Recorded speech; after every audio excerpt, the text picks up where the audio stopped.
நான் புதுமையானவன், உலகை புரிந்து கொண்டவன், நல்ல அழகை தெரிந்து மனதை கொடுத்து அன்பில் வாழ்பவன்.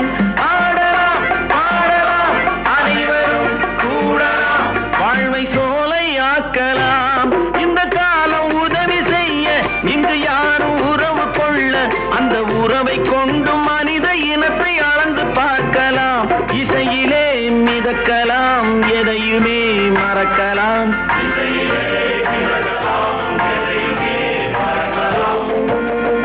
என்னை தெரியுமா, நான் சிரித்து பழகி கருத்தை கவரும் ரசிகன். என்னை தெரியுமா, உங்கள் கவலை மறக்க கவிதை பாடும் கவிஞன். என்னை தெரியுமா, ஆஹா ரசிகன், ஆஹா ரசிகன், நல்ல ரசிகன், நல்ல ரசிகன், உங்கள் ரசிகன், உங்கள் ரசிகன்.